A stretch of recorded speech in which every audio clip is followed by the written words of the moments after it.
Hey guys, here's a long form interview that I did with an atheist named Sydney Davis Jr. on her podcast.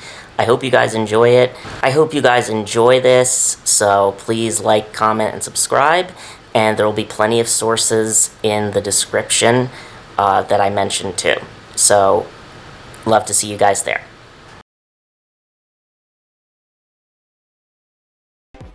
Eric, thank you once again for joining me on Growing Up Fundie. You were a guest of mine in the past, and we did a live stream. And I know that we had some tech run-ins, so I wanted to give you a second go at telling me your story, because I think last time we started off talking about something totally different, but then once we branched into your story, people were super interested in it, and the commenters were saying how they really wanted to hear more about your story and kind of who you were as a person. And so, yeah, I thought I'd bring you back on. And I know I've been on your channel at least once since then. And just thought I'd hear more from you, kind of in your words. It's been probably a year almost at this It point has since then. actually. Yeah. It was Yeah. I actually do know it was in, I think, June of 2023, I think. So Yeah. it's been just about a year. So Yeah. Yeah. who knows? So Maybe it'll be an annual thing or yeah, something. there you go. Like an annual review just to check Yes. in. Yes. But enough from me. Tell us a little bit about yourself and who you are, what you're doing here, and what you're all about. Sure. So basically just to sum up and give you the brief abridged version before I go into the huge background and really tell the story that I've been through. Essentially, I create Christian content. I originally, like, the investigative millennial was basically a name that I made because, possibly due to either my OCD or just my curiosity in nature, I Yeah. just want to question a lot of things, or Yeah. I constantly analyze things, think about them.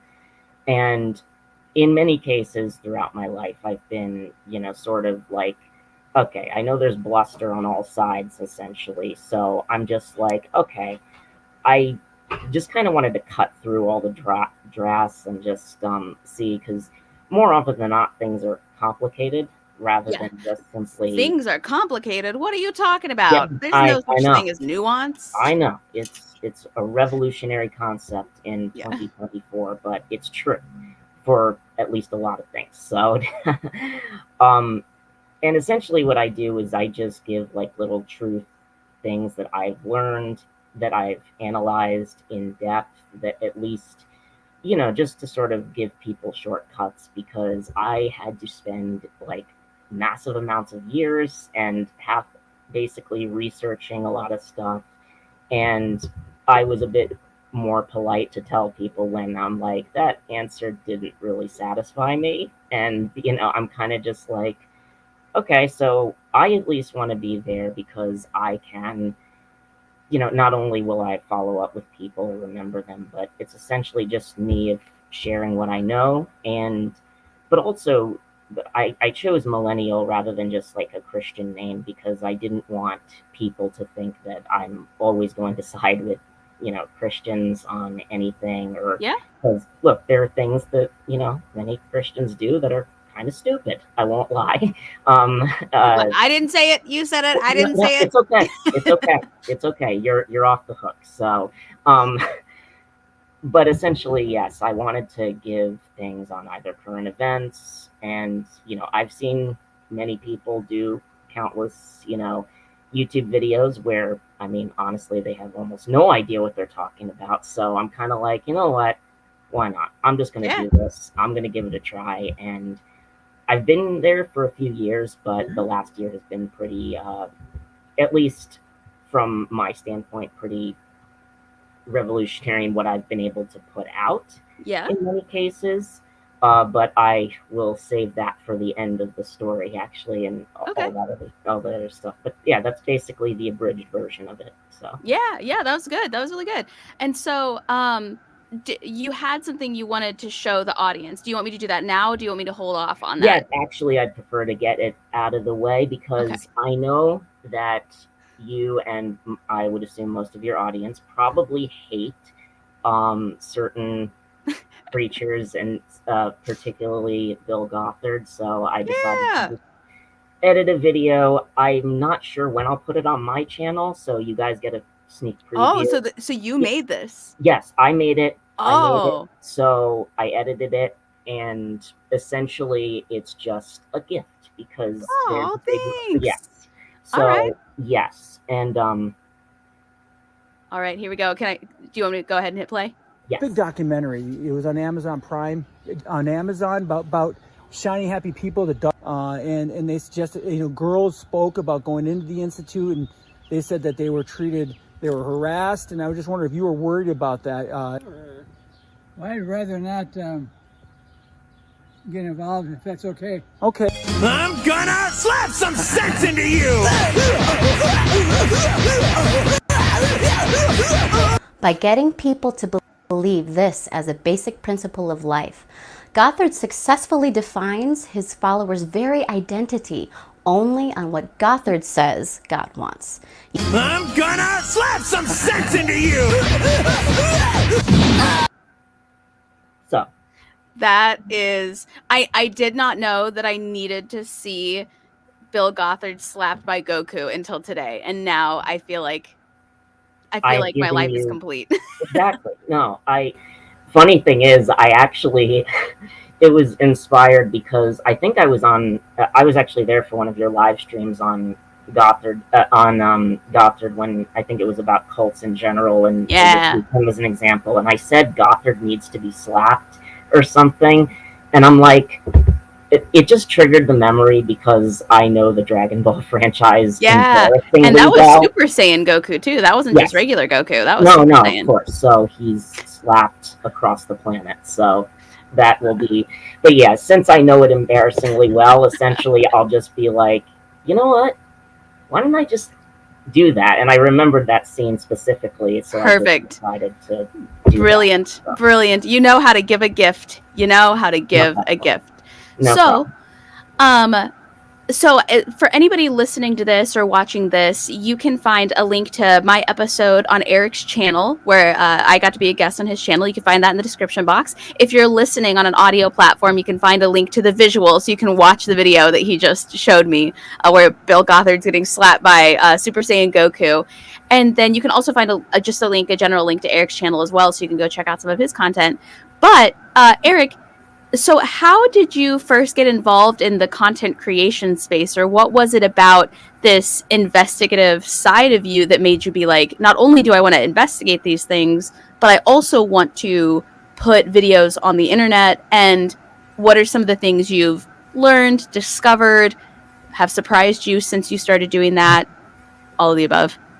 Yeah, no, it's actually a big, it's kind of just a few things. Really, for a while, I always liked to make videos, and I was known even throughout, like, middle school and high school. I would always make videos for, like, class projects. Whenever there was an option to make a video, I would do it. Yeah. So, essentially, I never thought of YouTube until, essentially, after I was in college. There were just, and I had gone through a big stage of, like, basically going through, like, this horrible, almost cult-like experience with a specific group, and I'm just like, okay, I kind of just want to almost just start over in a way, but also I wanted to just analyze things, and I did analyze a lot of things, but at the same time, I realized, I'm like, there's a lot of YouTube stuff, a lot of stuff even in the Christian sphere, quite frankly. So I figured, I'm like, you know what? Why don't I do this? Now, it took me quite a long time to actually get around to doing it because of various things that I had to take care of and various. Also, I was sort of stuck in analysis paralysis for a long time. Yes. And I'm just like, I don't want to do this because I'm going to look stupid, and then somebody else is going to have me on their video and then just be like, and then I'm going to just, I didn't want that. So do you think people were going to make, like, reaction content to your content? Essentially, yes, basically. And I'm just like, oh, crap, I don't want that. But at least, unless it's just like I still made a good point and people just do it anyway, in which case I'm like, all right, whatever. That's the internet, and Right. I was gonna say, it makes you feel any better. if it makes you feel any better, just because they do it doesn't mean they're right. You know, like just because they take a video and go, "Oh, this guy's dumb," doesn't mean they actually know what they're talking about. Most of the time, they're also dumb. So right, yeah, no, that's totally true. But that was basically the biggest push for this, and plus also there were just a lot of cultural things essentially going on, because I went to college from 2011 to 2015. Gotcha. And particularly in 2015, you know, there was a lot of stuff, and then I continued to think more about it in terms of like until 2016, and then because millennials were getting like a huge bad rap in every way, and like people would just be like, and some of it was deserved of some people who were there, but you know, at the same time, I'm like, well, I'm a millennial, and I'm perfectly fine to question or investigate things. I won't, like, I'll learn from other people, but like, I'm also just not going to accept it because somebody is older than me, and they'll just say like, well, shut up, don't question me, or just I don't know, big unsatisfying things like that.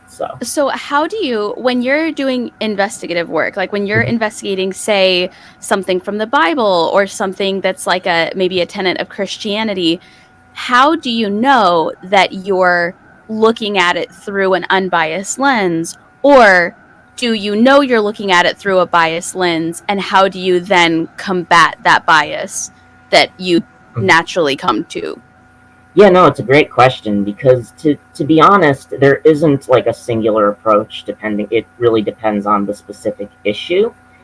For example, sort of the New Testament, like we'll just talk about like the textual criticism aspect, because that's a big conversation on both sides. Well, really, it's hard, but you just have to look at other people who you disagree with, and you do have to read it. You have to read a lot of their work. Sometimes it's even misquoted in in respect by the other side, or sometimes it's just genuine misunderstanding. But it's a lot. And just to give an example on this, because a lot of people sort of will, because there is a bit of a difference between like lay people and sort of the scholars in many ways, and I don't think it's possible to fully eliminate your bias, just be conscious of it. Now, I do think that I try to look at it through an unbiased lens. And, you know, I did have to admit, look, I don't want this to be like false or anything, but at the same time, I know that there are many atheists who, you know, while they do believe in analyzing things, they still wouldn't necessarily want the Christian faith to be true, but also, but first thing is that you kind of try to identify what all sides believe, essentially, or at least things that are relatively non-controversial, because, I mean, there's always sort of wackos in just about every field at some level.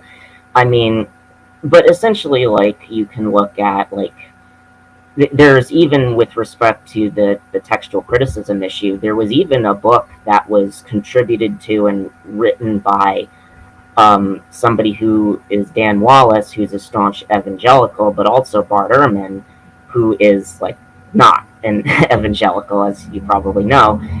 But essentially, he's just essentially identifying common facts and where they.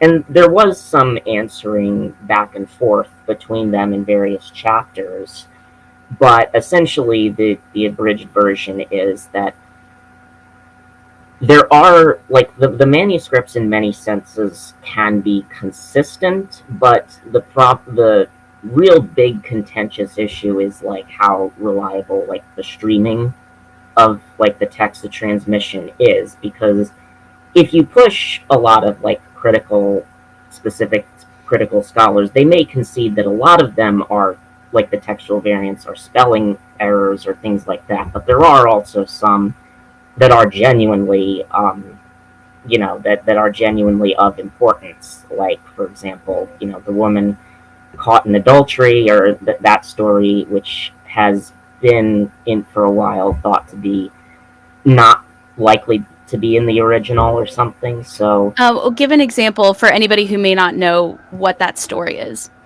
Well, it's the story where essentially a woman is caught in adultery and Jesus spares her life because people take her and says, well, she's caught in adultery. What is the law of Moses says we have to stone her. What do you say? And he just says he was without sin, cast the first stone.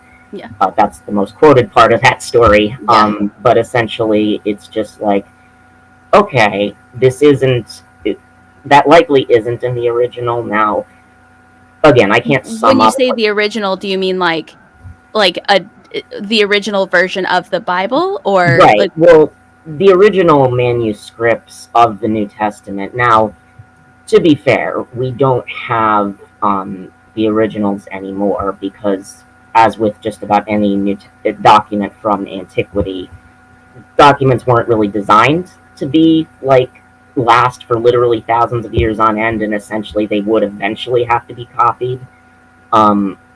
So, which is also another common fact that basically the scholar, like both sides would agree with.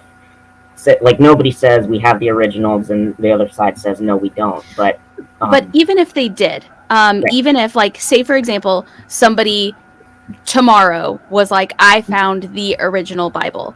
Mhm. How do you know that any of that is true? Just Right, because it's old. Mhm. How do you know that it's the truth? Yeah, no, I mean, it is a separate question from the textual criticism issue, because textual criticism doesn't really deal with the truth of the text in that sense. Okay, so what you're saying is you investigate the textual criticism as opposed to, like, is this true or false, yes or no? It's more like from a contextual, analytical perspective?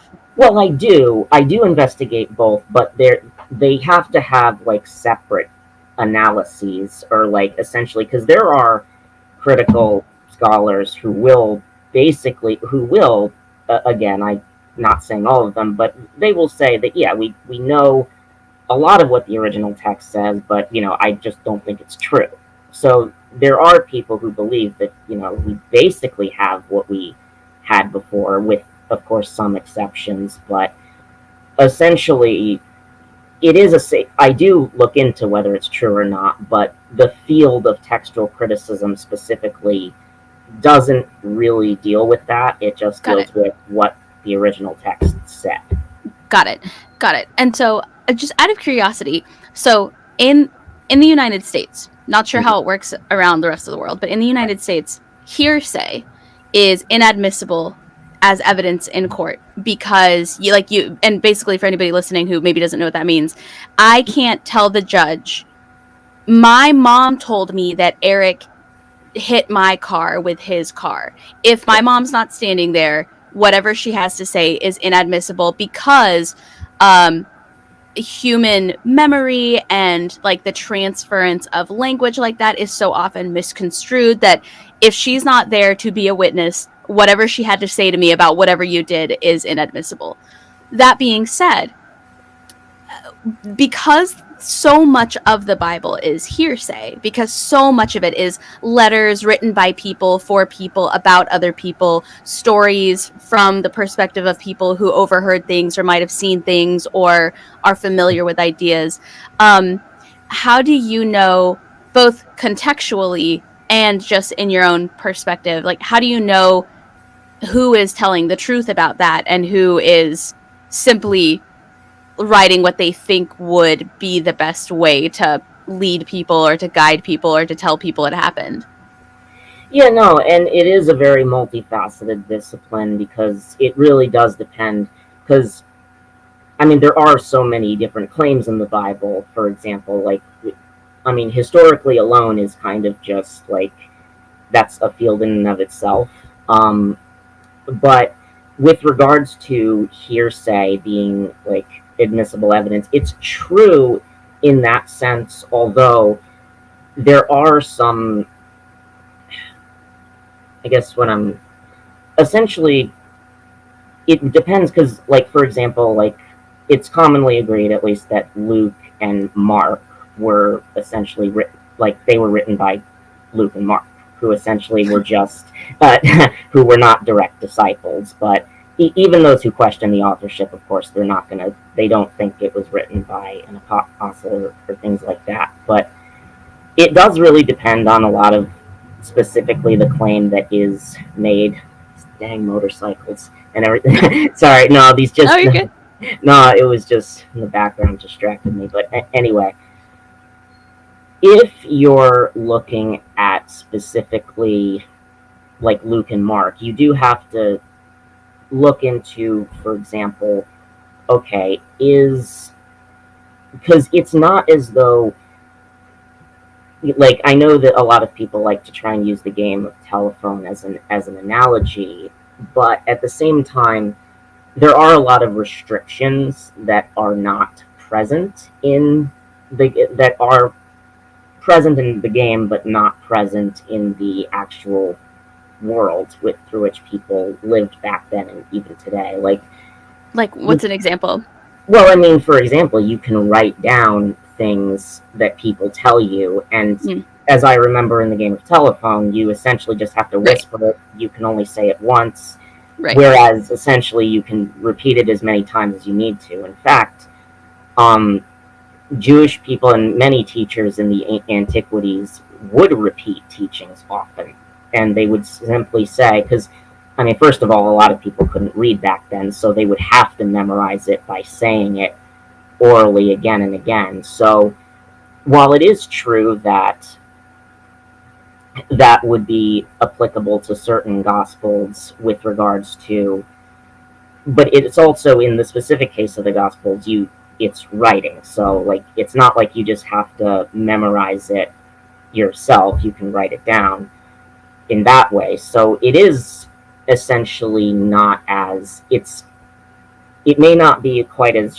like inherently reliable as modern forms of communication, but it's also not completely like you're gonna always get like a completely different story than before. Now again, there are some examples of because there's kind of like the minor details of the Gospels and major details, like, miracle stories, the resurrection, and as well as other minor details like place names and things like that. But essentially, again, the main thrust of how you would look at it is, first of all, I mean, is there any corroboration? If so, what is it? Like, is it the major details? Is it minor? Is it just like, because, I mean, you can make up place names that this happened on this day, and it's not necessarily proven just because you named a real place.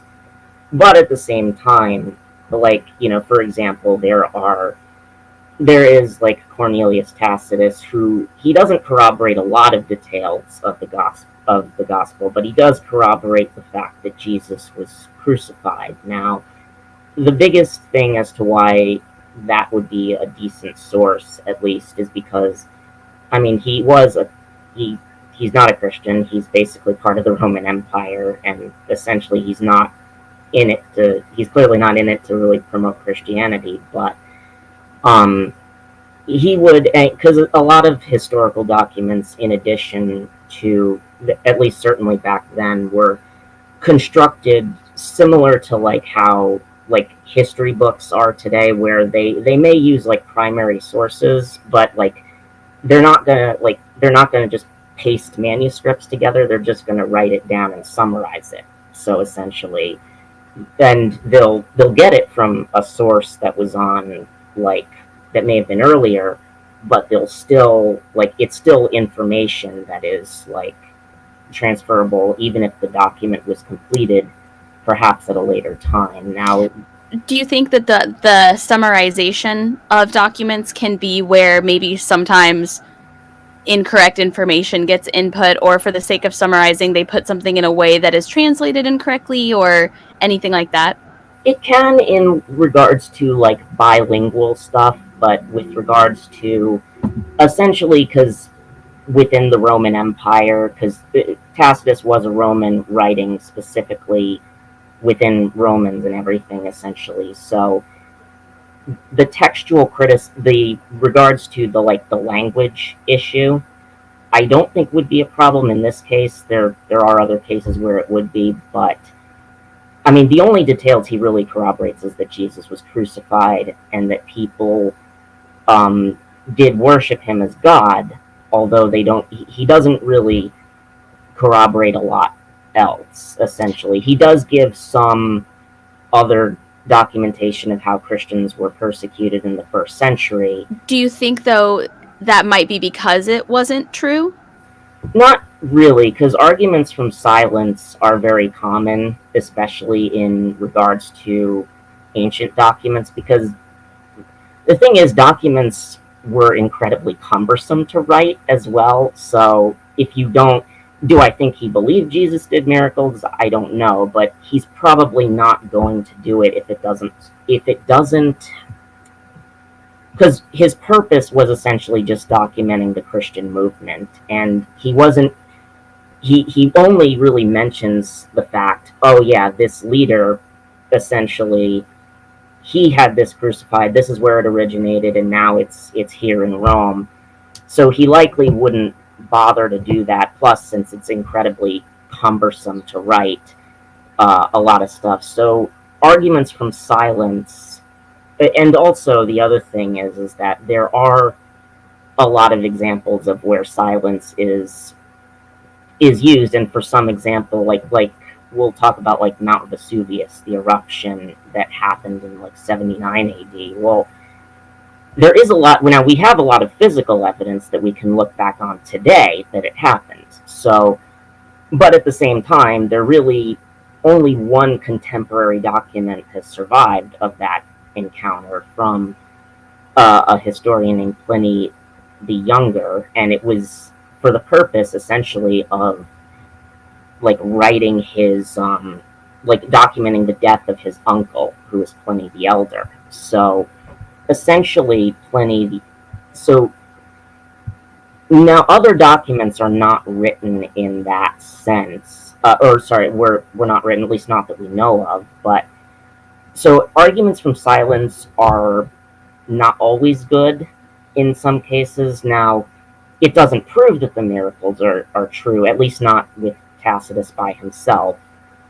But there are other things that can, but again, you'd have to introduce other arguments, but not this one, essentially, if that makes sense.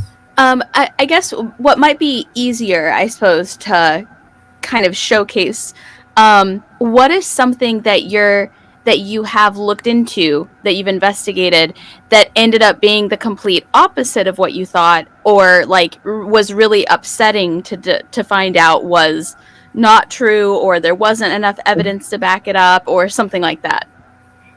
Yeah, well, I think actually there's actually a couple things, actually, which, number one was the sort of doctrine of, like, eternal security, which essentially is, for those who don't know, it's basically the doctrine that once you're saved, you'll never be lost. Now, I don't think you can lose salvation with respect to,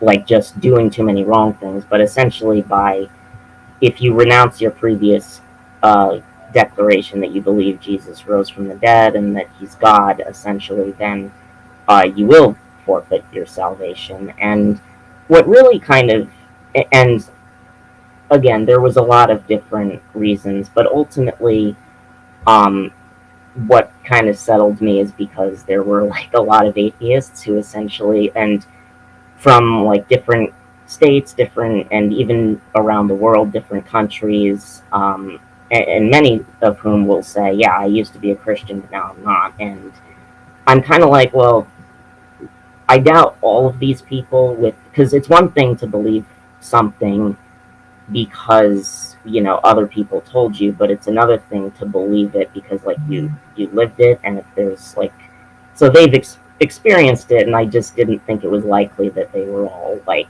conspiring with each other about this. So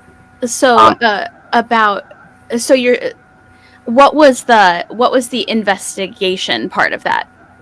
Well, it was a few-fold. One was actually looking at, various examples, and there were also prominent other examples, like historical figures who were once Christian, but then weren't any longer. So I did have to investigate those claims as well as other. Do you mean you discovered that the salvation can be lost, or what was it that you discussed? Okay, essentially, yeah. So essentially, because how does one figure that out? How does one find that out?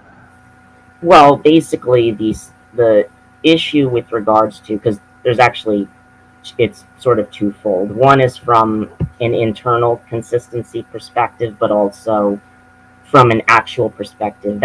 That'll take a bit longer to talk about, like specifically salvation and how you know that the Bible can be trusted on how to be saved. But essentially, I was forced to conclude that whether I remain like if I said that I believed that the Bible was true, and I believed that, and there were also many other things that were said to be careful not to lose your faith and things like that. I also had to reconcile that, but I also had to reconcile that not only from my own point of view would it be like I wouldn't be able to maintain it with all the other passages that seem to be the opposite of it, but also I'd have to basically deny a huge portion of sort of reality with regards to people's specific experiences either today or in history. So when I was 9, I was baptized and I was saved, and I was told that I cannot lose my salvation, that people who are saved go to heaven. So are you saying that people can lose their salvation, or what is it? What was it that you read that made you realize that wasn't the case? Well, there were a lot of different things, like Jesus did say that if you deny me, I'll deny you, and there are other paraphrases of that within the New Testament, but there's also but specifically what sort of pushed me over the edge. I mean, there was also stuff like those texts, but also like it also just kind of was like, do I really want to just tell somebody who, because there are people who like such as yourself who do have like a lot of experience in the church, and yet they still for whatever reasons, various reasons, no longer profess that. So at the end of the day, I was kind of like, well, this has been this has been a debated topic even within Christianity, but also I'm kind of like, I also just feel like there's too much like sort of, because essentially it made a universal statement, which is that no Christian, like, you can't ever be saved. And universal statements are... What made a universal statement? Well, the claim that a Christian can't lose their salvation. Got it. Essentially, you're saying that this never can happen. It can't happen. So, essentially, and universal statements in many cases are sort of just they're the easiest to refute, essentially, because all you need is like one example of it, and it's disproven. So I just figured, like, yeah, I can't individually verify every individual atheist's or non-Christian, or in some cases it was to another religion, but I can't verify each individual story. But it's like, I didn't think the odds that everyone was just lying or wasn't a real Christian or things like that. I didn't think like you could really say that every one of them was just like made up in that way. So got it. Okay, so I see what you're saying. So you're saying it's like a common trope that you can't lose your salvation, but that the existence of people who say they have is evidence towards the idea that you can in fact lose your salvation. Yes. Got it. I'm with you. There was like a minute I did not understand at first, but I understand. So you're got it. So the people saying, like the people like me saying what we say, you're like, that is literal physical evidence that you can in fact lose your salvation. Yeah, and also, of course, additionally, the position of eternal security has been a lot of the time the minority position, even like historically in the church. But well, yeah, and like it just makes sense. One of my very first questions ever was, if I'm saved and I can't be unsaved, why do I need to keep asking forgiveness? Like, if I'm good to go, like, why do I need to keep asking, right? And I think it makes sense if you can lose your salvation. Yeah, and I mean, just for the record, I do think that, like, again, like, I don't think you can lose it. Like, oh, I forgot to ask forgiveness today, and then Right, like a right. car hits me, and oh crap, I go to hell. That's Right, but that, you I can don't. decline it though. You can like turn in your membership. Basically, yes. Yeah, yeah. Okay, okay. I totally follow you now. What is something you've learned through your investigation that went against Christianity or went against the Bible, or so, because it sounds like a lot of the investigative work you do is a lot of like contextual or like comparing notes with the Bible or things with the Bible, but has there ever been anything that has kind of freaked you out or like upset you or really made you ask questions where you're like, maybe the Bible was wrong about this, or maybe the person who wrote the letter was wrong about this, anything like that? Yeah, I mean, there have been a lot of different things that have been like that have really kind of jumped out at me, like in particular, like Old Testament passages and things like really specifically harsh penalties in many cases, like, you know, stoning to death. I mean, I can't imagine stoning anybody to death for any reason, but I'm kind of like, oh goodness, this is. I'm like, yeah, this is. They're pretty brutal. clear about what Yeah, you get stoned for in parts of the Bible. Yeah, definitely. But yeah, I'm not a. But yeah, I mean, I did comfort myself because here's the thing. I'll be honest. Even today, it's still kind of like there's no way that I really like those passages, even Right. after my research. Right.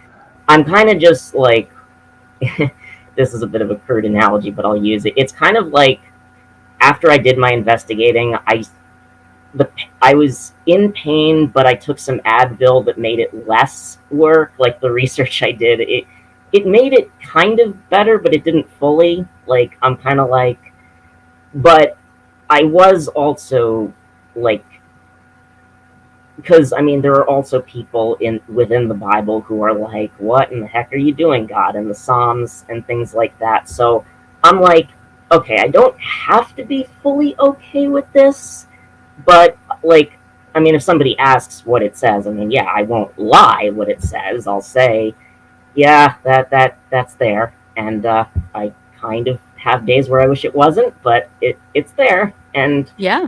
and there's a lot of other Old Testament passages, of course, that are like that, and I'm like, oh goodness, this is a lot, and there's many examples of that, and I'm just like, that kind of seems unnecessarily brutal, and so there have been a lot of things that have been with specifically the Old Testament that, at least to me, don't seem to have a very likely alternative to them. They're there.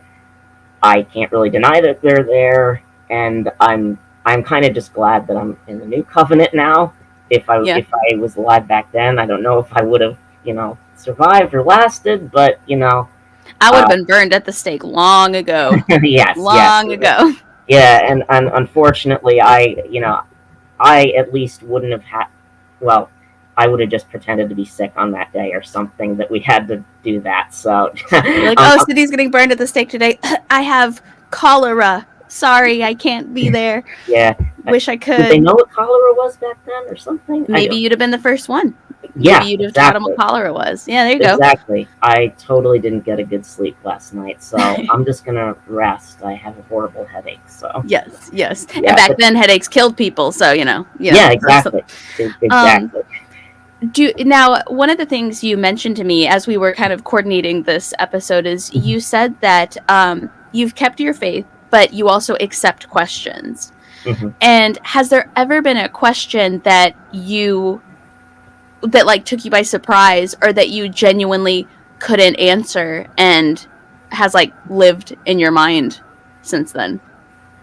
Yeah, I mean, there's been a lot of sort of questions that are similar to that. Well, there's been a lot that have caught me off guard initially, and then I found answers, but there are some that still are kind of like, this is a big one. This is a big one, and it does still bother me because I think, like, broadly speaking, the problem of evil has been because I felt as though there's a lot of answers that just weren't satisfactory to me with regards to, because you can explain maybe some of it, but it's kind of like all of it is a big undertaking, and it's just a lot of different things as to regards to like why doesn't God do X, Y, and Z in this instance? Why doesn't he do this? Why doesn't he do that? Why doesn't he like why is this person different or something? And it's kind of like I don't know. I mean, I don't think anybody really does or can unless you like literally got told by God somehow like what it was. So in Do you my think? estimation, Oh, I'm sorry, I didn't mean to interrupt you. no, in my estimation, I think that was probably the. It still probably is the biggest, and it is also because I mean God is also omnipotent, and most of the time people will use objections like, God can bring something good out of it, and I'm like, I agree with that, but I'm also like, in some cases, I'm like, isn't there like an easier way to do this, and many things like that. So. So, and I've always wanted to ask somebody this too, and I never think to do it, and I'm glad I get to ask you this. Mhm. In my opinion, Mhm. and I'm curious your thoughts on this. On my opinion, it would actually make a lot more sense if Mhm. more Christians identified through like a Calvinistic approach where they say the Bible does say stone your daughter to death if she's not a virgin on your wedding day. The Bible does say don't eat pork, don't wear mixed fabrics. Like the Bible is very clear. And while we don't love that, those are the rules. And like, yeah, God does make some mean decisions. He does put babies to death. He does, you know what I mean? Like he does Right. Yeah. send plagues to various regions and things as punishment. Do you think like would that ever through your investigation or through like your textual analysis would you ever do you think be able to say maybe God's not so nice, he's telling me the truth and these are the rules, but maybe he's not actually so nice?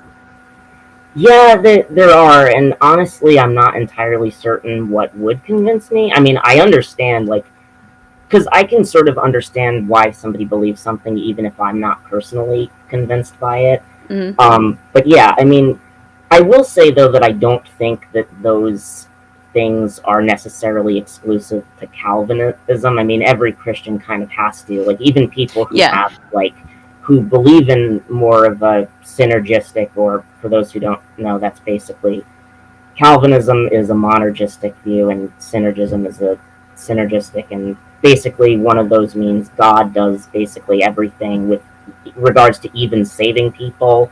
Like he basically chooses who gets saved and who doesn't. And the synergist essentially says, well, God initiates it, he makes us able to accept the gospel, but then we can do it, like we can reject it, but anyway, but to answer your part of the question, there are definitely things that can make God not so nice in my view, and I'm not entirely certain because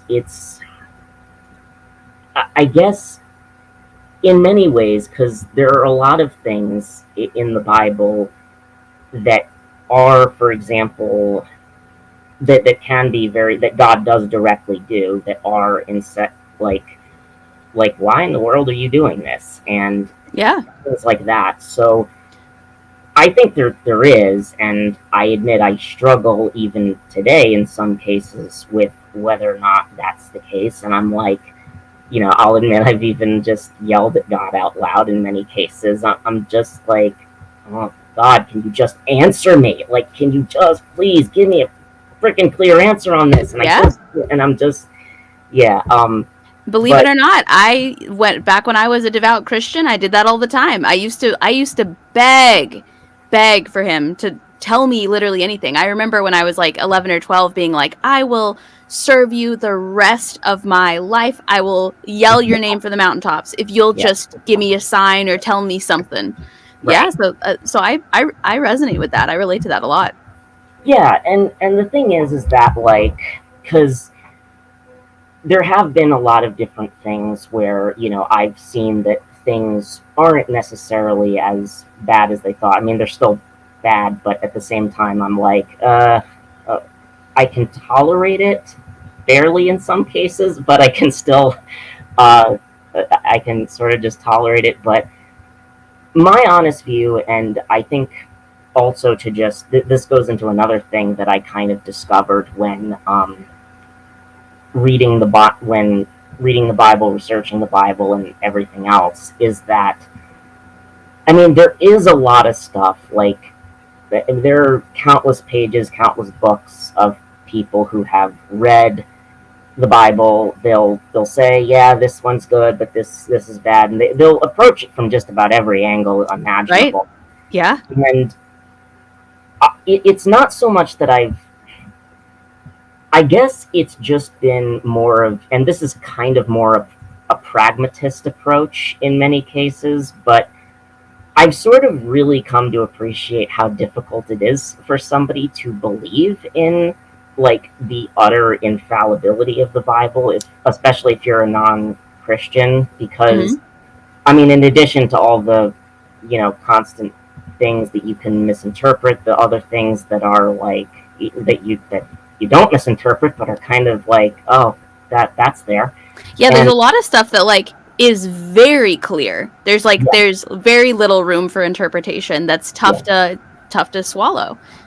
Yeah, absolutely. And the thing is that I more so just thought, okay, essentially, I just want to, like, I'm not going to just have, like, an encyclopedic memory. As good as my memory is, which I think it is, I'm not going to have an encyclopedia of every single answer that anybody has ever come up with. Like, that's, unless I, like, studied for 50 years and then, like, yeah, but, so, I kind of just figured, okay, I'm going to keep this as simple as I can.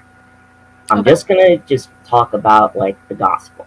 And I do believe that, like, if you doubt inerrancy, things can get, like, you can question more things and maybe you won't grow as fast. But at the same time, I also think that just getting somebody to believe in inerrancy and then convert them is, like, a task that I feel, frankly, just completely unprepared for. And honestly, I'm not even, I mean, there's lots of answers that I don't even know if there is one.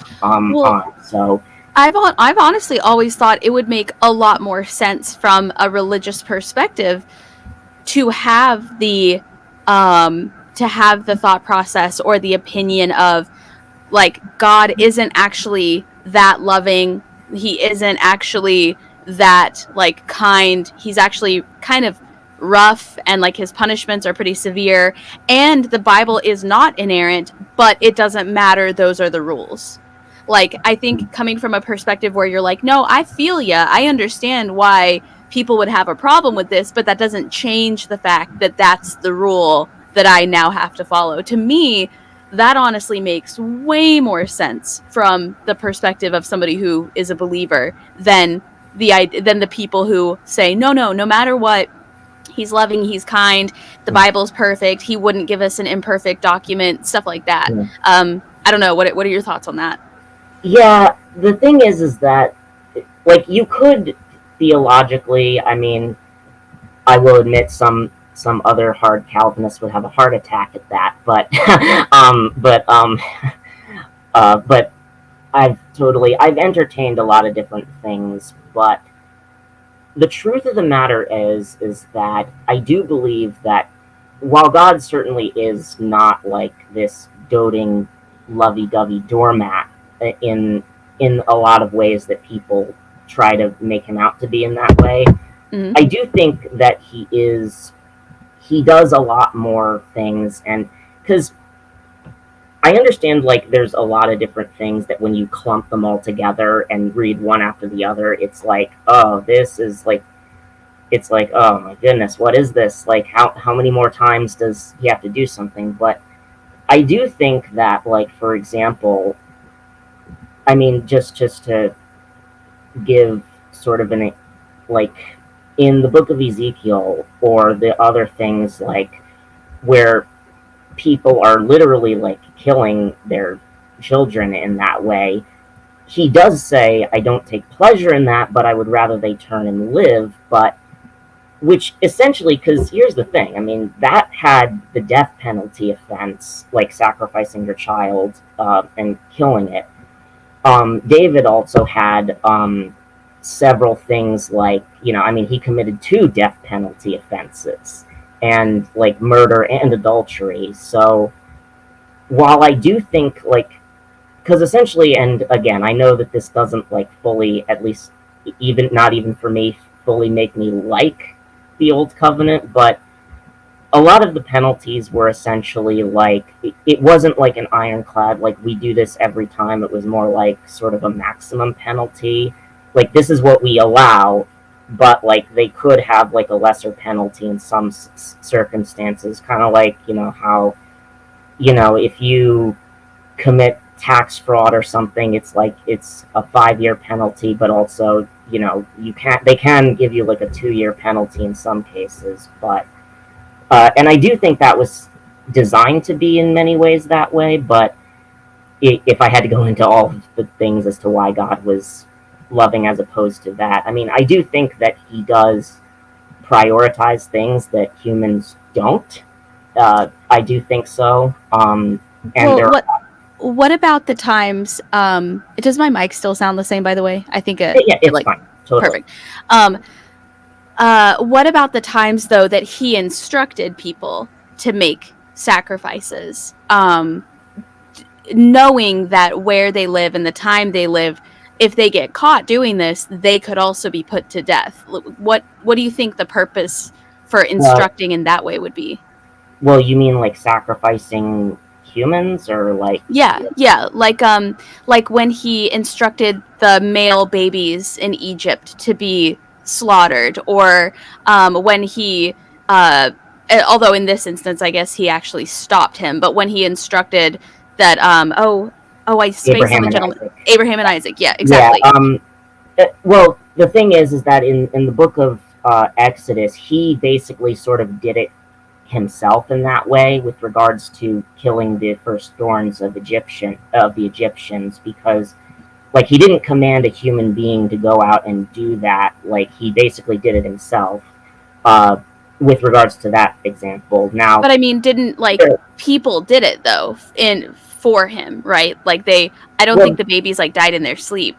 Well, there are instances where he has well I mean, the thing is that there are people, it basically just said the Lord took them, essentially, or at least as I remember it. But I never got the impression, because they were essentially, it even says, I think, and I hope my memory doesn't betray me on this, but it did say like the spirit of death or something came over. So I do think he killed them. Actually, you know what? I'm just going to look it up. I was going to say, in the Prince of Egypt. Yes, in the Prince of Egypt. In the Prince. True. But, that's also a movie. So it's a great movie. It is a great movie. It is. It is cinematic history in the United States. Yes, it is. But I mean, I will though give a further example of where he did command people to kill others in that respect. And the thing is that there are there's actually several different ways in which that sort of, because the first thing is that it was not, at least because back in those days God was very visible, so it wasn't as though like some random person, and the entire nation basically signed a contract with him in that way. So it's not as though some weirdo just said, hey, I heard from God and in my backyard and nobody else saw it, and then we now have to go and kill people. But what I've basically read, because in the book of Deuteronomy, when it says that it says that after you've driven them out, don't inquire how they worship their gods, because they do things that are horrible, and they even sacrifice their children to burnt idols.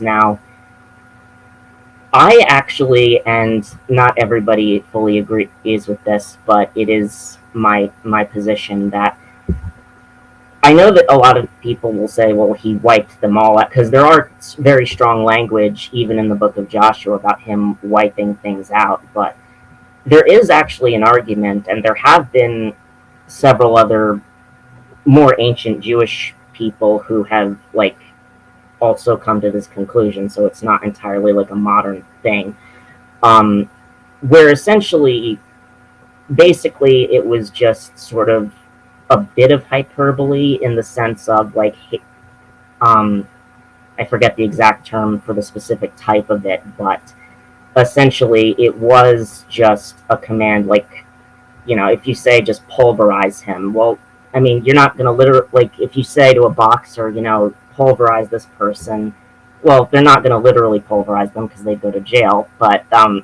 mean, at the same time, like, they're still going to beat them down really badly. And part of the intertextual evidence of that is pretty much, like, with almost every single group that has that, they do show up at a later point afterwards with respect to... What do you mean? Well, for example, there's various Amalekites and things like that who were, like, specifically slaughtered, and it's hard to keep track of all the other peoples, but who went where. But it was basically the Amalekites did this. They basically, God says, wipe out everything. And then in a few chapters later, it basically says, and an Amalekite was doing X, Y, and Z. And it's kind of like, well, if they were literally all wiped out in a sense of that, it's kind of like, well, why are they still there? And why is this person... I mean, but do you think that could be evidence to suggest that maybe not everything is true? Well, it might have been, if it hadn't been for the fact that it appears in many cases the same book. I mean, it's possible, but it's one thing when somebody says, like, actually, I'll give this particular example, and I'm going to butcher the quoting of this, but I'll just forgive me. But Deuteronomy basically says, it says, when after you've driven them out utterly, don't inquire as to how they worship their gods. And it's one thing to contradict yourself over the course of chapters, or the course of, or even other authors contradicting each other. That's more reasonable. But to say something like that within 2 sentences, I don't think is like an overt contradiction in that way. So I do think that there's at least more of a possibility that it's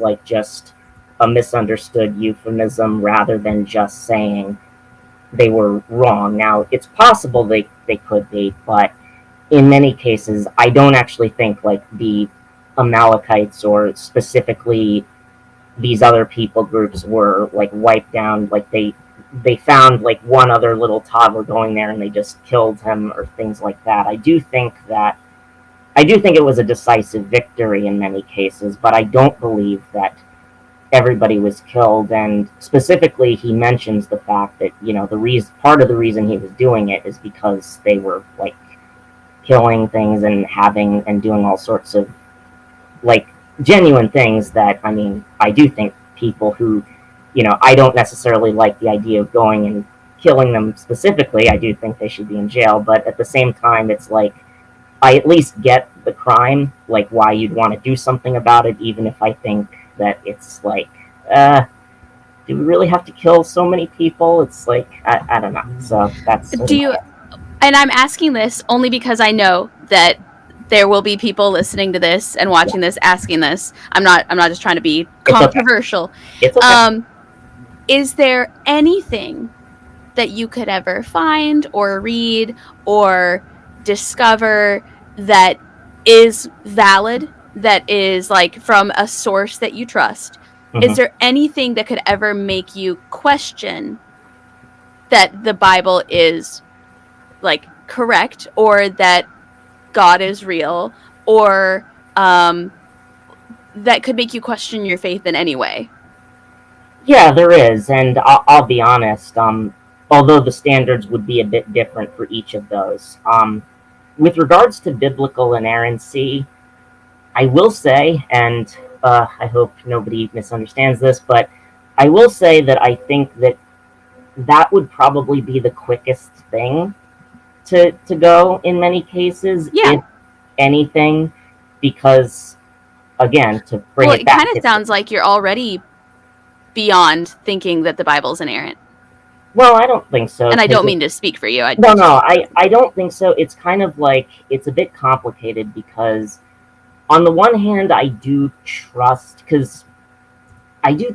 God in that way, but I'm kind of like, I'm also really like severely anxious about it in a lot of ways, and I'm just like, I don't know, maybe if God told me and if I had been present and told me to do this, I'd probably have failed to do it, but I'm kind of like, well, that was the old covenant. I'm not gonna have to do stuff like that. But when you say old covenant, what does that mean for somebody listening who may not understand the difference between old and new covenant? Yeah, the old covenant is basically the covenant that came before Christ, and it's categorized in the Bible as basically the Old Testament, and So it's basically.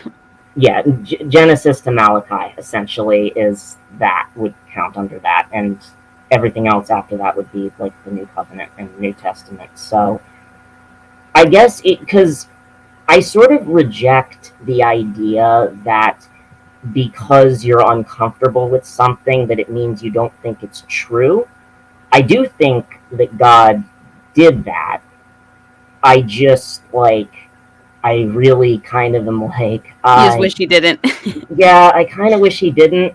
So now that being said, I mean, even various apologists and stuff like that have conceded that no, you don't need to believe in inerrancy to be a Christian, although they still think it's beneficial to your spiritual growth that you are. But I would say that with respect to the inerrancy question, I do think that there are some things in the Old Testament, like, because I'm sure you've heard a lot of times, like, how can you know that there's morality if there's no God, and arguments like that with divine command theory. And the way I see it is that, and even a staunch proponent of that view, William Lane Craig, has admitted that essentially there is a requirement. It's only that God be consistent in essentially like the ethics. He used a lot of weird terminology and qualifiers to that, but but there does have to at least be some level of consistency with respect to it. And like, in other words, if God one day just said, okay, murder is bad here, and then the next day he said, or to use idolatry, like one day he says, yes, it's okay to worship idols, the other day he doesn't, well, they can't both be true in that sense. So I mean, but could they? If God is who God is, what would stop him from one day deciding, actually, you know what, this is no longer against the rules, or retroactively, I'm making that against the rules?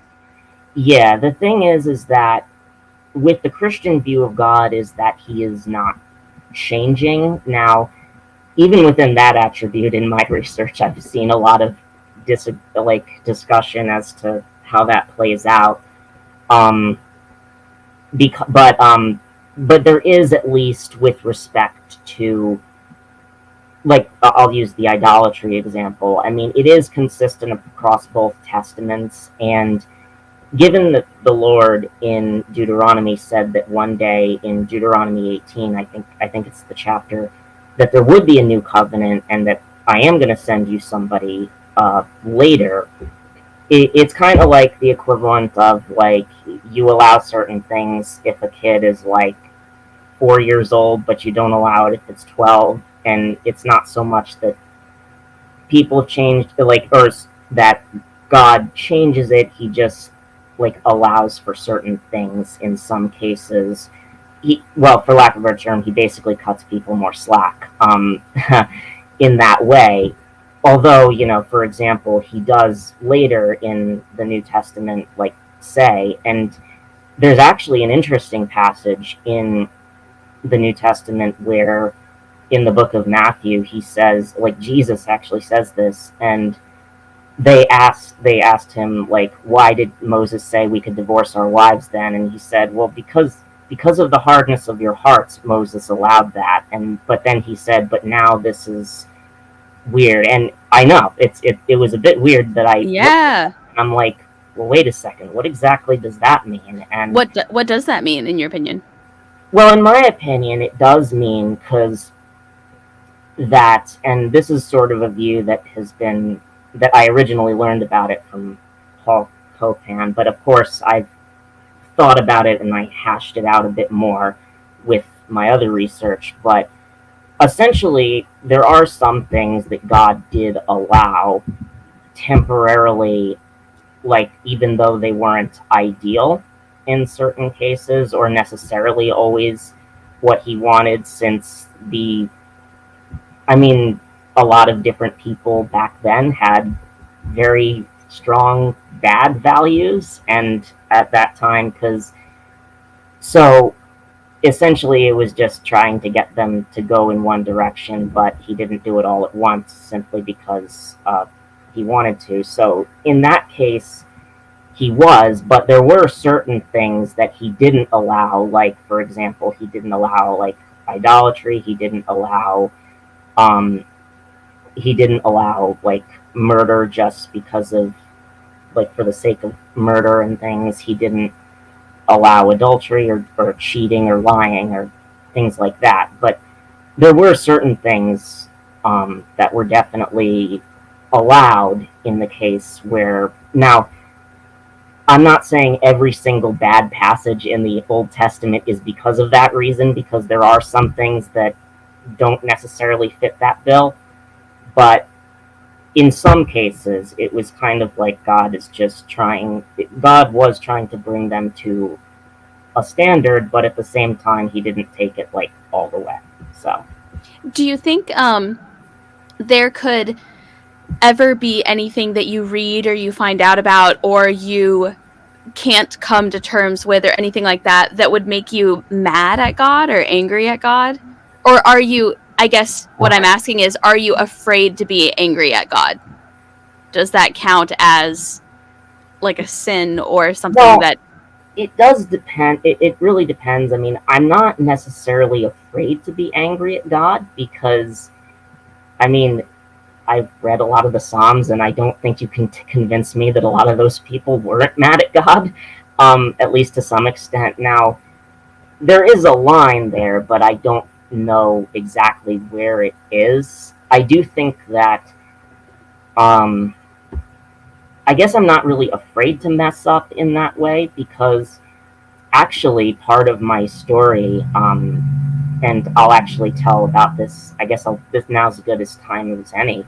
Yeah. But essentially, even when I was incredibly mad at God for so many things, and I was just like, he actually gave me quite a miraculous thing that I really don't have any explanation for other than it's miraculous.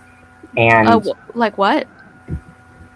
Well, first I have to give a bit of background to fully appreciate it. I do struggle with, and I have struggled with, a lot of mental health issues related to either high clinical anxiety, but also related to depression, and as well as OCD and ADHD. And it basically just made me completely paralyzed in so many ways for years, where, I would say, okay, hey, look, this is just, I'll do that later, and it was essentially like I would just continually be unable to complete even very simple tasks, and Wow. I would just be so, and really almost nobody could really identify anything, like, even, and I would even go as far as to just making things up because I was so embarrassed that I had gotten nothing done.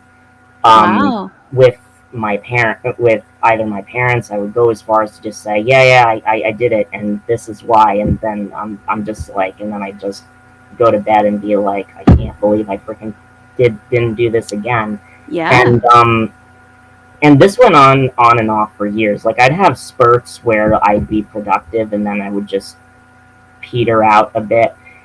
And essentially, I won't lie, and no offense if anybody from my church reads this, but they just they gave answers that just weren't helpful, honestly. Yeah, I think a lot of people will be able to relate to that. Yeah, and were just really stock answers, and I'm just like, I kind of just didn't want to tell anybody my problem at that point, because they would just give me the same stock answers again Just and again. Tell you to pray, kind of, and not really help with anything else. Yeah, that, but also just continually exercise, and they'd say, exercise your faith, and I'm like, oh my God, I'm just, and at the same time, I'm just thinking, do you just have a script that you read from, and everything? But truly, I think some people do. Yeah, and again, I just didn't really like it, and at that point, I was almost just so paralyzed by a lot of different analyses that I was doing at the time. I also was like, I heard, I was essentially would just keep putting them off, and I didn't have any clue as to how to even fix this. I thought I was just lazy in some cases, and other cases I thought, they said, no, this is actually like sort of like chemical imbalances and things like that, and tried medication, tried different things like that. I do still take medication in some cases. Me too. Yeah, Adderall, Team Adderall. Yeah, but I was just like, this isn't working at all, and I didn't see like any prospect for continuing. And one time I was in a relationship for a little bit. I thought, man, like she likes everything I do. She even rekindled interests that I never thought I had, and that I hadn't seen for a while. And I'm just like, and then I thought God was finally answering prayers, and I'm like, and then it didn't work out, and I did everything. I had even done some retroactively very stupid and unreasonable things. For love? No way. I don't believe you. Yeah, no. And there was a lot of different stuff like that, but I was just like, and then finally a bunch of dating stuff, like dating apps, just didn't go well. And then finally, I forgot what the exact point was, but at a certain point, I just kept seeing videos of people, because, you know, it was between the politics of the situation that were embarrassing the church, in my view, various things that were in the Bible that I'm just like, so you give me all this knowledge, you don't want me to do anything with it, are you just preventing me? Like, are you just like supernaturally doing this will? And then finally, I'm just like, and plus I worked various jobs that, while I finally did get a job that was decent enough, I was kind of just like, okay, is this my life? And if it is, fine. And I just finally, after a few days of ranting, and I'm just like, my God, can you just give me something, anything? What the hell is going on? Why is this not happening? And finally, I just was like, okay, look, I know that you don't have to give me anything. I know you've said that. Fine, I accept that. But please, God, I'm begging you. And I had already made a lot of videos on my YouTube channel, although I did take an 8-month hiatus from doing it briefly. And I was just like, I can't do any programs, because then I procrastinate on them, or I somehow just don't have the mental energy to do it. And then I only feel like crap because I wasted money on it, and now I'm not even using it. And also, I'm just like, look, I know you don't have to get me anything, but at least don't give me false hope again for either love or anything with respect to like being some kind of person who preaches your word, or anything related to like a big calling that you have. Like, if I'm just supposed to sit here and this is for me, fine, whatever. Just don't give me any hope if that's the case. Just don't mislead me. Don't lead me on. And I had been hiding all this from basically my church, even in text form. I basically put on a smile and I was like, yeah, I know God has somebody for me.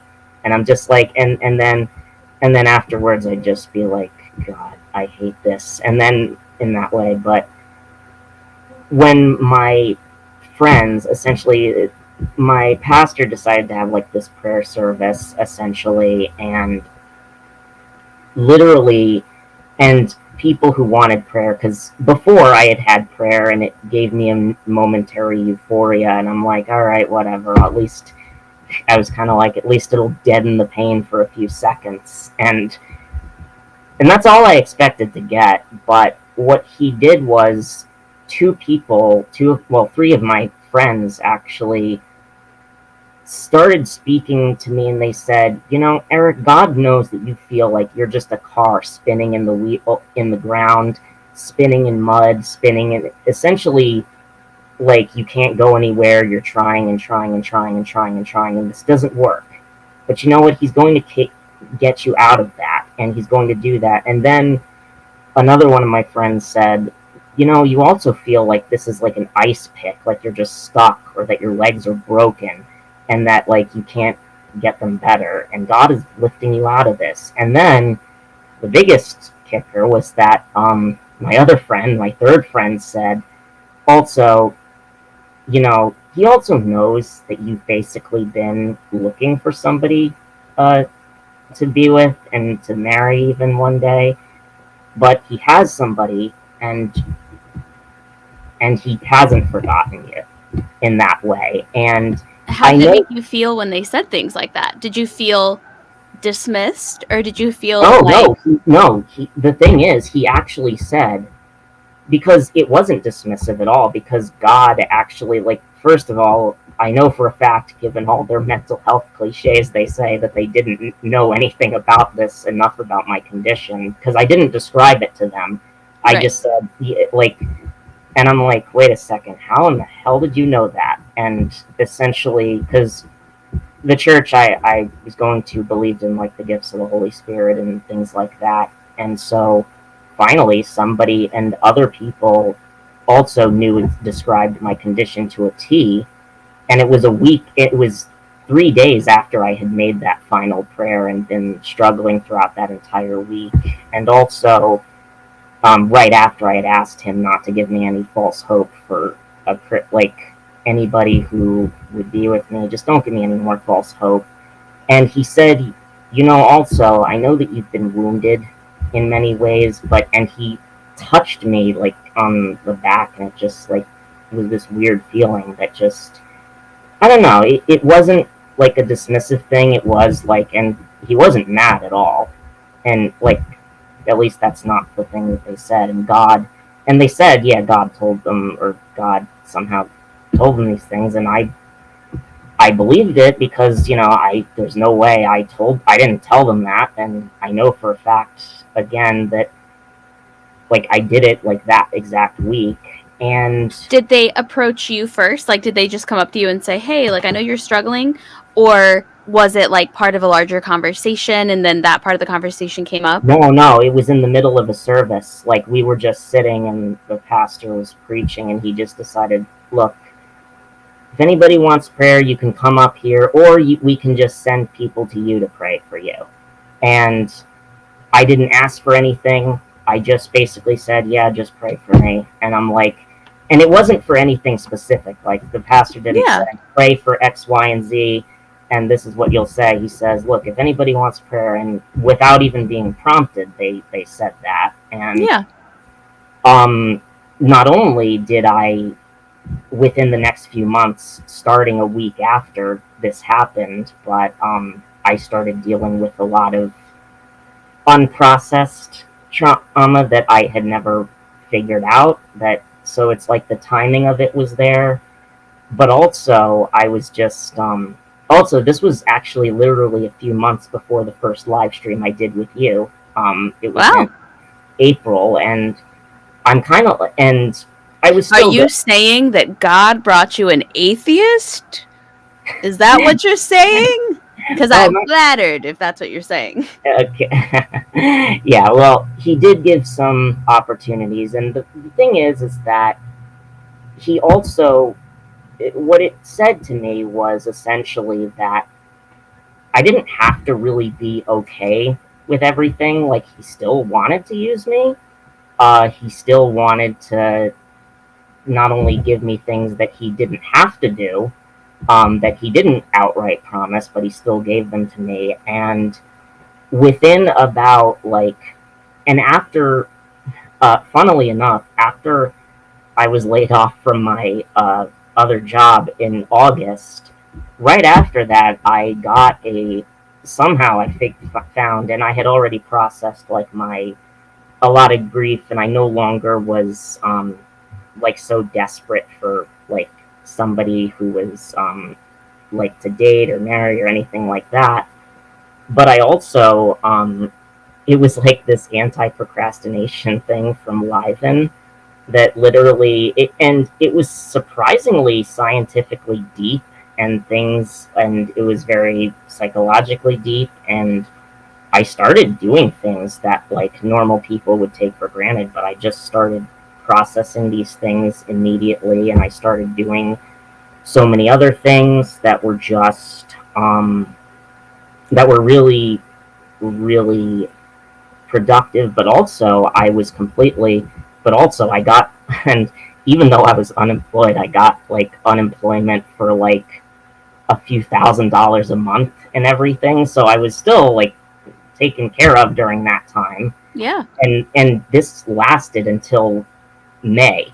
So it was like from August to May, I got like so much unemployment enough to live on. And during a few months I did the program, I kept doing it, and I kept breaking various procrastination habits. And it was more so the timing of just really God not only speaking to me in that way that was directly very relevant to my situation, but the fact that it felt so directly personal to me was something that not only demonstrated that, well, he clearly does value me, despite the fact that I have ranted and called him, well, there were actually times when I ranted and just called him a psychopath, but I don't endorse it, but I said Do it. not endorse. Do what I say, not what I do. Yeah, yeah, but yeah. Now, No. someone might argue, though, and I'm curious what your thoughts would be. So, from my perspective, Mhm. it sounds like you were going through a very difficult time and you lashed out in the way that you needed to in that moment where you were like, I just need a sign, I need something. But then after that, it sounded to me like you took initiative in many areas of your life that really needed that initiative.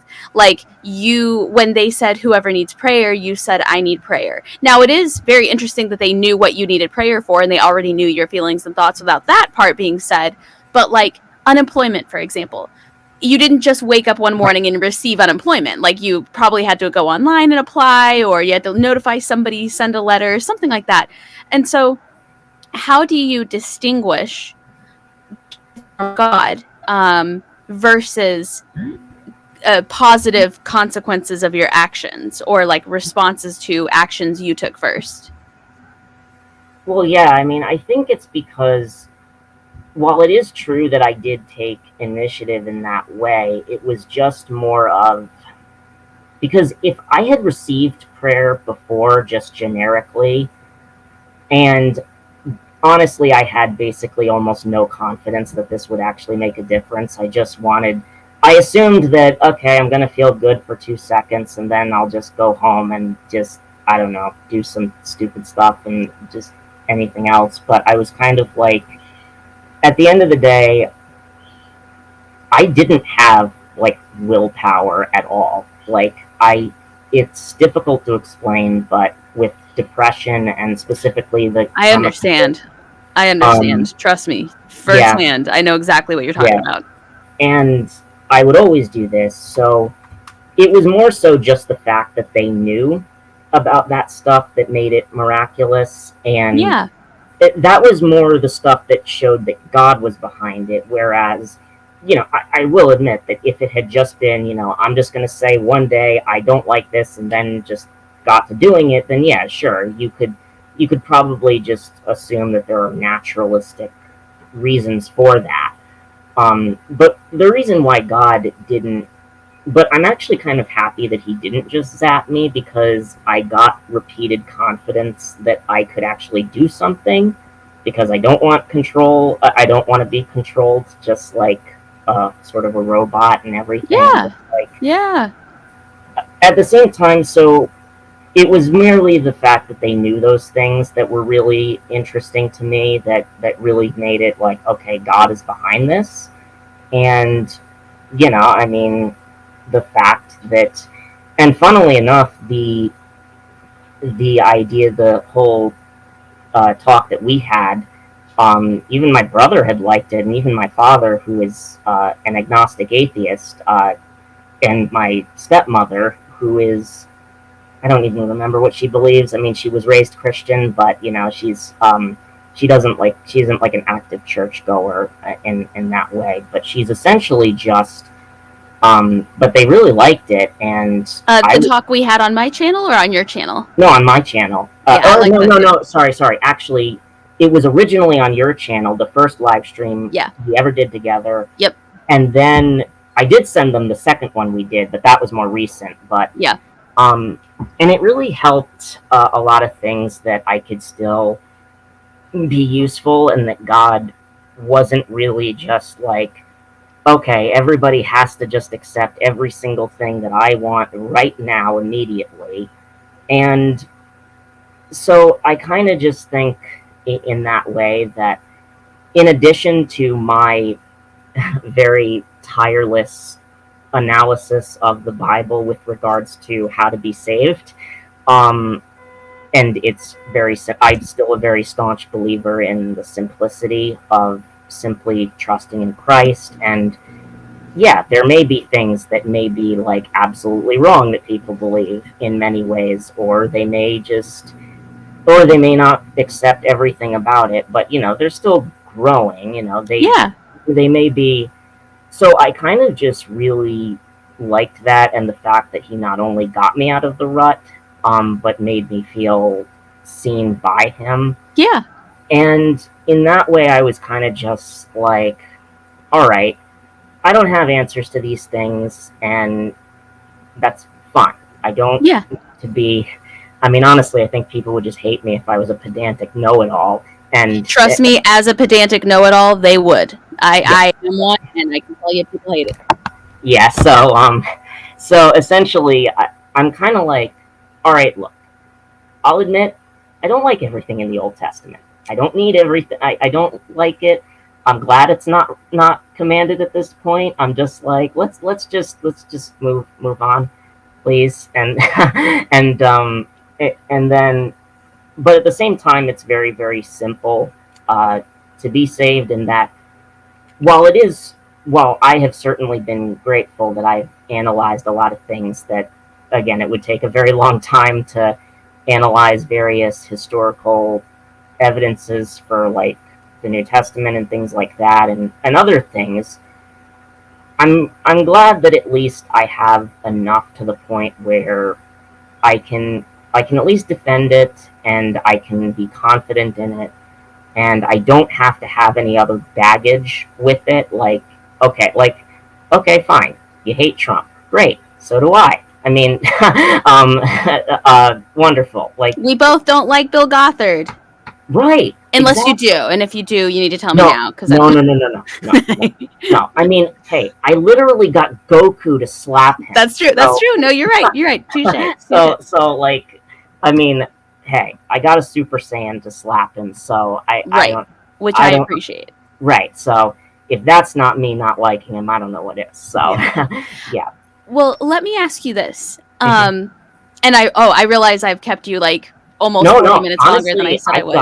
I've got time. Like, honestly, I have no objections to staying. Like, I'm not time constrained. I could do this all night. So, well, then let me ask you this then.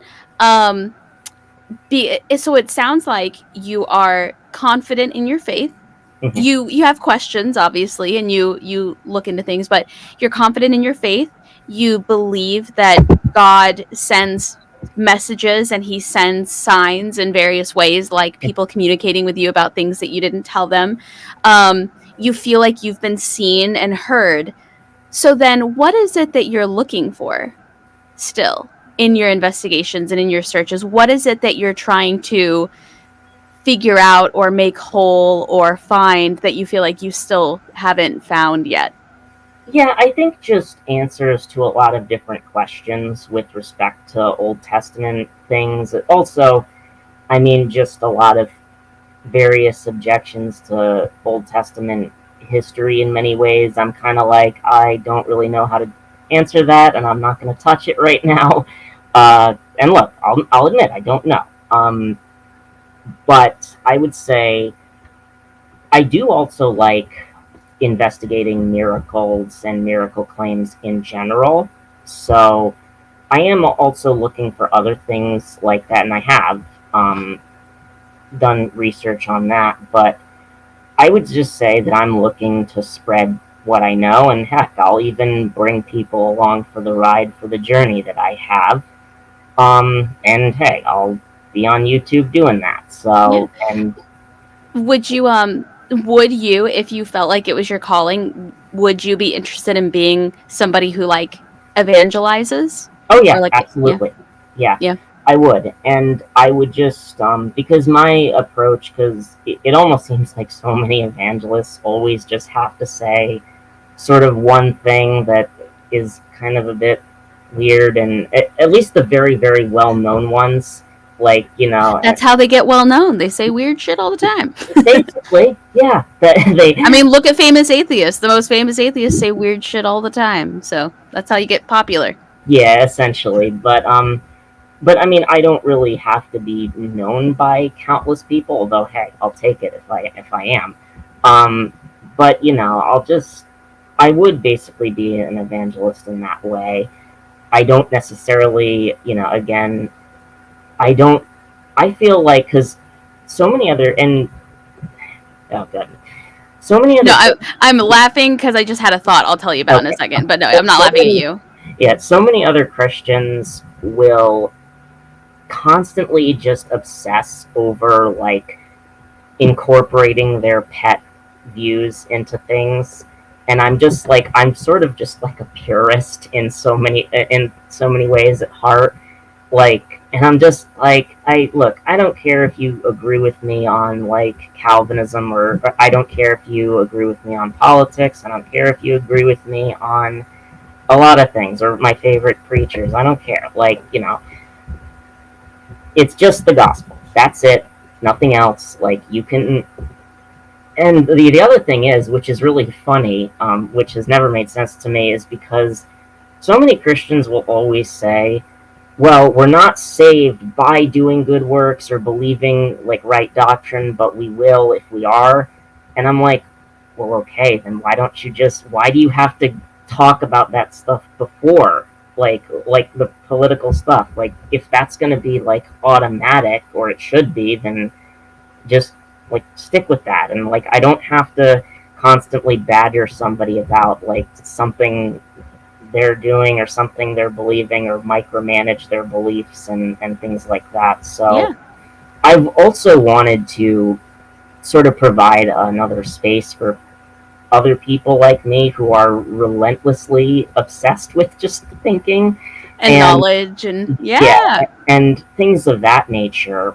And I've really tried to introduce to Christians and reintroduce other Christians to that sort of just simplicity and concept, because while there are definitely a lot of like just complete jerkish Christians who I genuinely want to punch, but Slap them like Goku. yep, yeah. Well, I'm not a Super Saiyan, so I'd have to use a punch. So, but essentially, what I would just want to do is, there are a lot of people, because I was involved in a very strict thing in college, and I hated it. Like, deep down, I really just hated it. Yeah. Like, I would always be like so timid. It was torturing me to do certain things that, may, even some things that may hurt people. And I'm just like, you know what? I don't even care if this is, I can't do this anymore. And I think there are a lot more people out there that they may not let on with it initially, but I think deep down in many ways they would feel liberated if I was to just sort of say, look, I'll save you some time. Just do this. Just do this, that, and the other thing. We don't have to worry about convincing people about, X, Y, and Z or anything like that. Like, just stick to the simple stuff. Like, you can talk about things like that, but don't become like so obsessed with one view, whether it's either a Christian doctrine, a political view, a view on a current event, or anything. So people who make it like the one thing, their entire brand, their entire identity, and there's no room for change or adaptation whatsoever. Yeah. And there's people like that on both sides too. But no, I was laughing a minute ago because I thought how your head would explode if I like called you after this, and I was like, you know what? I've changed my mind. Like, I think I've changed teams. I think I need to just switch. I'm going to change my channel. I'm no longer going to be an atheist. I'm going to change my channel to only like Christian doctrine. And just like your head would just explode. You wouldn't know what to do. You'd be like, I take it back. I don't want to evangelize anymore. This is too much. Well, actually, I would be like, I'd love that. I mean, but again, we're still wonderful, even if you don't. So. No, you've been nothing but super kind to me. So, and I hope that as somebody who represents atheists, I hope that you feel like you've been treated well too, and you feel comfortable voicing your opinions and thoughts on my channel. And my followers and subscribers really like you too. They were the ones that were in the comments going, we want to hear Eric's story. We want to hear Eric's story. Which, if you don't mind, I'll link your video also in the description of this episode. Yes. Absolutely. I'll link a bunch of videos. I'll link our episodes. I'll link your story. I'll link the original stream that started it all that. And this video, of course, too. Thank you. Yeah. And also, one other very great thing that I did figure out, which honestly, in my teachings, was that heaven is not only singing praises 24/7. Thank God, because that sounds boring. It sounds like hell to you. Like yes. When I was a little kid, I remember thinking that. Like, even at my most devout, I remember being like, heaven sounds more like hell. That sounds awful. But yeah, no, and it's funny because but yeah, I actually did have a video about that as well. But there are actually, I mean, funnily enough, there are many passages where there's like Jesus puts people in charge of cities and different things like that in parables, in like the Gospel of Luke, I think it is, and he even talks about like a big feast and everything. So I mean, at least we're going to be eating some of the time. So Hey, I love eating. You tell me where and when, and I'll be there. I'll bring the potato salad. Yes. And also, most importantly, for pet lovers, animals. Yes. Cats. And for me, cats, just because, I mean, I like dogs, nothing against them, but like... My dog follows your cats on Instagram, I think. Oh, really? Yeah, I'm pretty sure. Like, my dog's account follows it's either your pet account or your personal account. Yeah. No. I mean, I don't think I have a pet account on Instagram. I have like a YouTube channel that has. That's what it is. Yeah. It's your YouTube channel, and then I think it's just your personal Instagram. I think it's just your because like we exchanged Instagrams, and I showed you hers, and you were following. Yeah. I was gonna say I thought you had something for your cats. I could have sworn. Yeah. They're but yeah, no. But yes, animals will be in heaven. Have another video about that. So if. For all the proof, but anyway, but yeah, no. You heard it here first, ladies and gents. If you're worried about that, you don't have to worry about that anymore. Their cats are there, dogs are there, even actually birds too. So. Yes. Well, I got to be honest though. I have one bird that will not make it. Eddie will not make it. He is going to go to bird hell, and I've tried my hardest, but he's doomed. C.S. Lewis actually said, you know, a hell for, well, he used mosquitoes as an example. He said a hell for people and a heaven for mosquitoes could be conveniently combined. So Yeah, you know, yeah, maybe, literally. I don't know, Yeah. maybe it'll be heaven for him, but it'll Right. be hell for the other people. He is absolutely possessed by Satan, so I think he'll love it down there. I think Okay, perfect. he even has red eyes.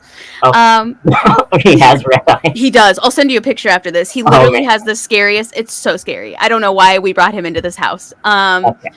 But well, Eric, this has been a really fantastic conversation. One thing I really appreciate about talking to you is that you don't seem sometimes when I talk to people, they're not embarrassed, but they're shy to tell me their beliefs, especially like their belief in God, their faith. And you don't seem the least bit shy about it, which I really appreciate. And even when I ask you difficult questions like, what about this? What if he's not maybe a nice guy? You seem pretty straightforward with your thoughts and your answers, and you let me hit you with the hard questions. Yeah, absolutely. So I appreciate that. And for anybody listening or watching, if you have questions for Eric, or if you would like to see Eric back to talk about something that maybe he mentioned in this, but you would like to see him deep dive further, and he doesn't already have it on his channel, you can find my contact information in the description box. I couldn't think of what that was called for a second. Of all platforms, whether you're watching it on YouTube, whether you're listening on Spotify or Amazon or Apple or Google. So reach out to me, send me your questions, send me your thoughts, send me whatever you have to say about what you heard today during this conversation, and I'll let Eric know your thoughts and opinions, because why not? Have you back to talk about it. I may even interact with you guys in the comments too, because I know there'll be comments on Sydney's channel. So yeah, and you interact a lot in the comments of live streams and stuff, which I appreciate. Yes, definitely. So, but yeah, thanks again. You have been awesome, as you usually are. So, yes, yes, but yes, I'll and also if you want to see my cats, I'll also have my cat channel. I'll put that.